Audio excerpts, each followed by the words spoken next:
ನಮಸ್ತೆ ಸ್ನೇಹಿತರೆ, ಎಲ್ಲರಿಗೂ ಕೂಡ ಮತ್ತೊಮ್ಮೆ ನಿಮ್ಮ ಯೂಟ್ಯೂಬ್ ಚಾನಲ್ಗೆ ಪ್ರೀತಿಯ ಸ್ವಾಗತ.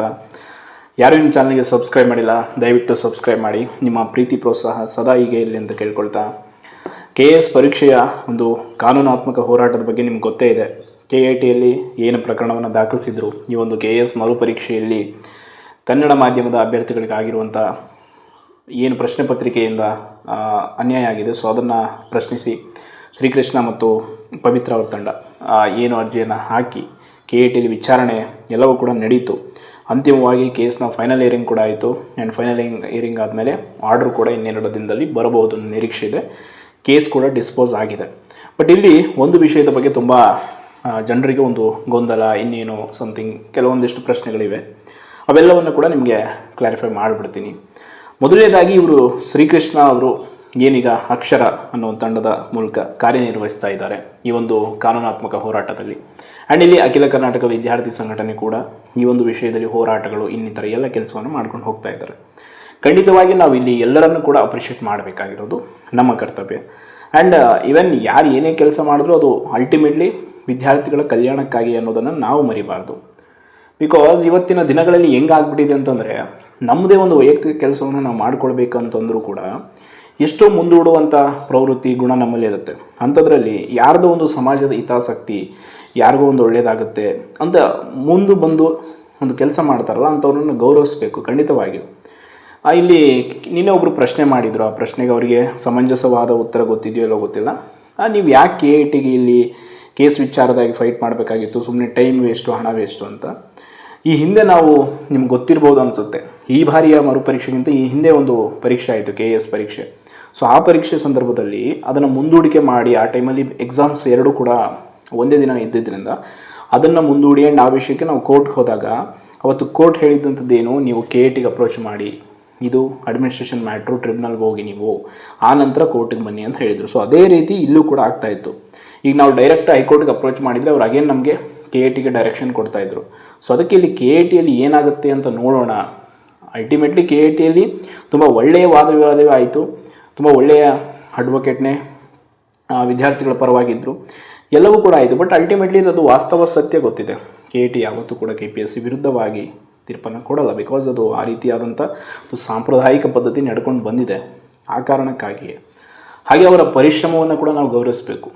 ನಿಜವಾಗಲೂ ಶ್ರೀಕೃಷ್ಣ ಮತ್ತು ಅವರ ತಂಡ ಎಲ್ಲವೂ ಸೇರಿ ಈ ಒಂದು ಪ್ರಕರಣದ ಬಗ್ಗೆ ತೆಗೆದುಕೊಂಡಂಥ ನಿರ್ಧಾರಗಳಾಗಿರ್ಬೋದು, ಅವ್ರು ತೆಗೆದುಕೊಂಡಂಥ ರಿಸ್ಕು ಎಷ್ಟರ ಮಟ್ಟಿಗಿದೆ ಅಂದರೆ ಅದು ಹೇಳ್ತಿರೋದು. ಕಾರಣ ವೈಯಕ್ತಿಕ ಬದುಕಿನಲ್ಲಿ ಪ್ರತಿಯೊಬ್ಬರಿಗೂ ಕೂಡ ತಮ್ಮದೇ ಆದಂಥ ಕೆಲವೊಂದಿಷ್ಟು ಕೆಲಸಗಳಿರುತ್ತೆ.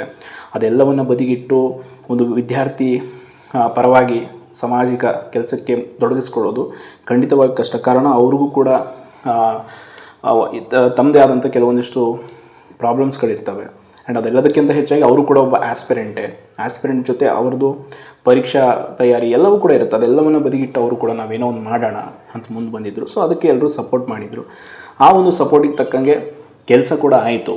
ಬಟ್ ಅಂತಿಮವಾದಂಥ ಒಂದು ವಿಚಾರದಲ್ಲಿ ಏನಾಗಬೇಕು ಅದು ಸ್ವಲ್ಪ ವ್ಯತಿರಿಕ್ತ ಆಯಿತು. ಬಟ್ ಈಗ ಇನ್ನೊಂದು ಅವಕಾಶ ಇದೆ.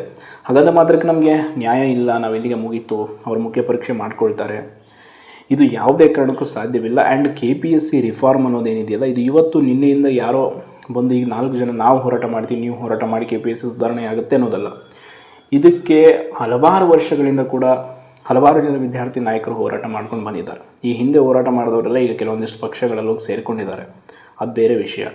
ಬಟ್ ಹಲವಾರು ದಿನಗಳಿಂದ ಈ ವಿಷಯದ ಬಗ್ಗೆ KPSCನ ಸುಧಾರಿಸಬೇಕು, KPSCಗೆ ಸುಧಾರಣೆ ಮಾಡಬೇಕು, ಇಲ್ಲಿ ಭ್ರಷ್ಟಾಚಾರ ಇದೆ, ಪಾರದರ್ಶಕವಾಗಿ ನೇಮಕಾತಿಗಳಿಲ್ಲ ಅಂತ ಹೋರಾಟ ಮಾಡಿಕೊಂಡೇ ಬಂದಿದ್ದಾರೆ ಹೊರತು ಇದುವರೆಗೂ ಅದು ಏನೂ ಕೂಡ ಬದಲಾವಣೆ ಆಗಿಲ್ಲ.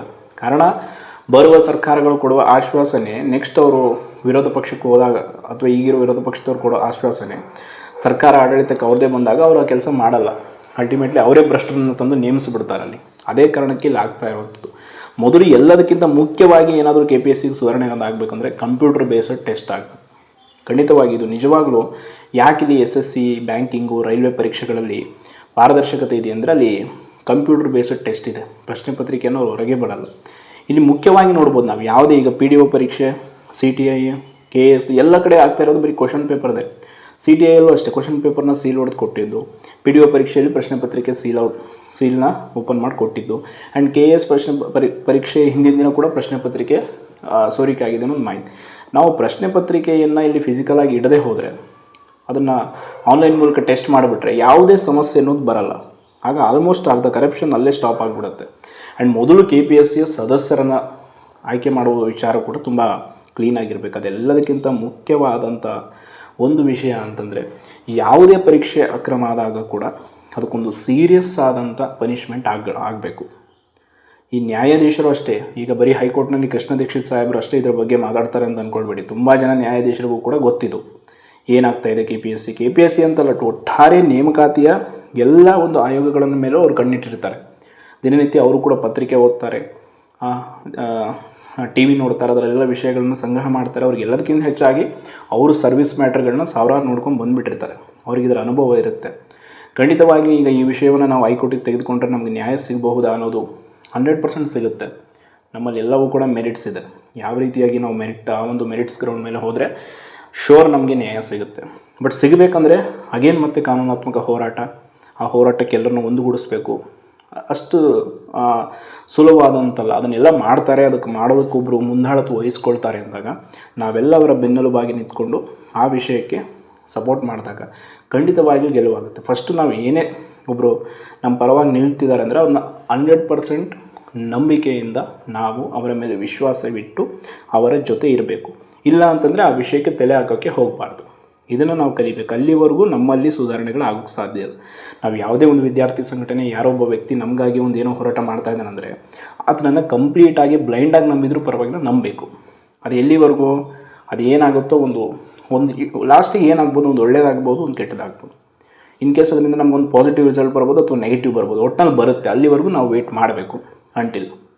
ಇಲ್ಲ ನಾವು ನಡು ನೀರಲ್ಲಿ ಅರ್ಧವರೆಗೂ ನಂಬ್ತೀವಿ, ನಾವು ಯಾರೋ ಏನೋ ಹೇಳಿದ ತಕ್ಷಣ ಕೇಳ್ತೀವಿ, ಡಿಸ್ಟ್ರಾಕ್ಟ್ ಆಗ್ತೀವಿ ಅಂದರೆ ಆ ಹೋರಾಟ, ಆ ವಿಚಾರದ ಹಾದಿಯನ್ನು ಹಿಡಿಯೋಕ್ಕೆ ಹೋಗಬಾರ್ದು.